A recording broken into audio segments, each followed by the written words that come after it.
Friends, हरे कृष्णा, राधे राधे। और आप सभी का बहुत बहुत स्वागत है मेरे श्री श्याम सुंदर चैनल में। और मैं आज आपके लिए फिर से कथा लेकर आई हूँ। बहुत समय बहुत पुराने टाइम की बात है। उस टाइम में बाल गोपाल की पूजा जो है ना, इतना प्रचलन में नहीं था। आज के डेट में तो आप हर घर में जाके देखेंगे तो बाल गोपाल विराजमान रहते ही रहते हैं। पर बहुत समय पहले जो है ना, इतना मतलब लोग सेवा नहीं किया करते थे। तो मतलब, और ये कहानी जो है बिहार की है।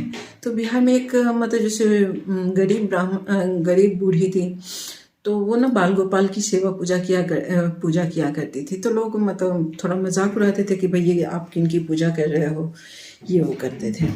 तो बूढ़ी धीरे धीरे मतलब और भी बुजुर्ग हो गई और धीरे धीरे जो वो है मतलब इस दुनिया से चली गई। और मतलब जैसे उसके बाद फिर उनका एक लड़का था, लड़के का नाम शंभू था। तो धीरे धीरे वो सेवा बाल गोपाल की करने लगी, क्योंकि वो अपनी माता जी को देखते थे जिस तरह से वो सेवा करती थी, उस तरह से वो भी सेवा शुरू कर दिए। और ईश्वर की दया से, ठाकुर जी की कृपा से उनकी जो वाइफ आई वो भी बहुत मतलब भक्ति भाव रखती थी बाल गोपाल के प्रति। तो वो भी वो जिस तरह से उनके हस्बैंड सेवा किया करते थे, वो भी सेवा उसी तरह से करने लगी। समय धीरे धीरे बीतते गया। जो शंभू की जो वाइफ थी वो मतलब गर्भवती हुई और 9वें महीने के बाद उन्हें एक पुत्री पैदा हुई।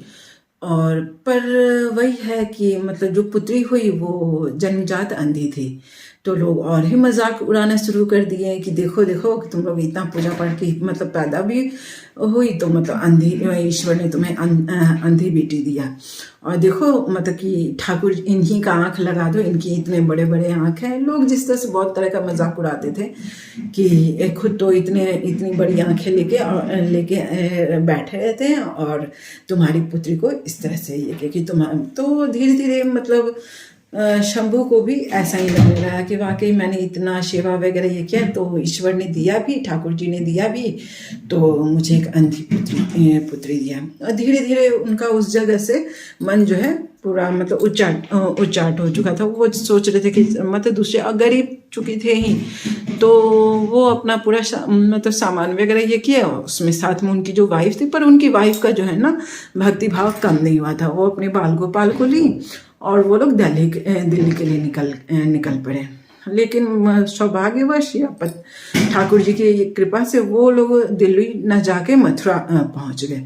मथुरा पहुंचने के बाद वो मतलब जैसे उन्हें थोड़ा भूख वगैरह लगने लगा, तो उन्हें पास ही में चाय का एक दुकान दिखा।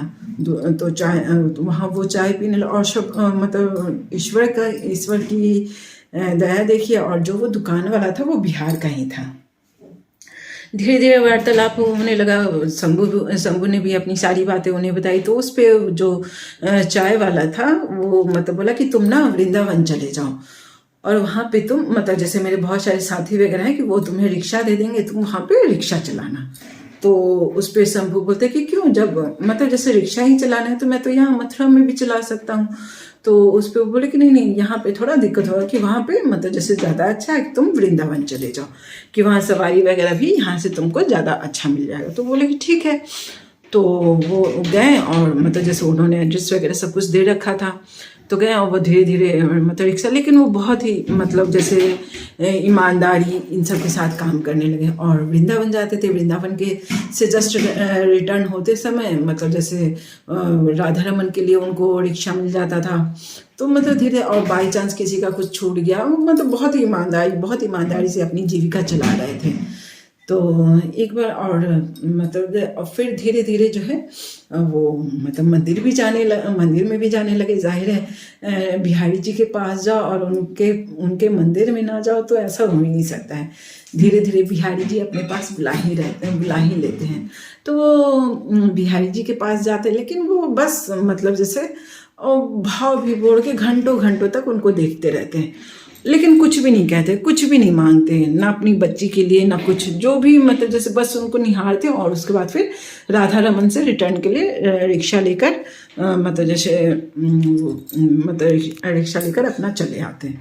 और इस तरह से काफ़ी समय बीत गया। बच्ची भी उनकी बड़ी हो गई।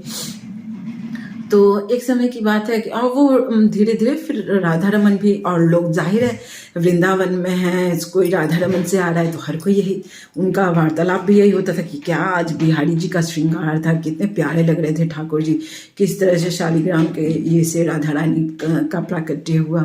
मतलब सिर्फ ओनली भगवान की ही बातें, सिर्फ ठाकुर जी की ही बातें, मतलब जैसे जो रिक्शा में बैठते वो मतलब सिर्फ ठाकुर जी की ही बातें, आज क्या राधा रानी कितने प्यारे लग रहे थे, क्या पंडित जी ने उनका श्रृंगार किया था, नजर ही नहीं हट रहा है। तो वो धीरे धीरे जो है ना, मतलब उनका राधा रमन के प्रति लगाव होने लगा, मतलब क्योंकि उनकी बातें वो सुनते रहते थे।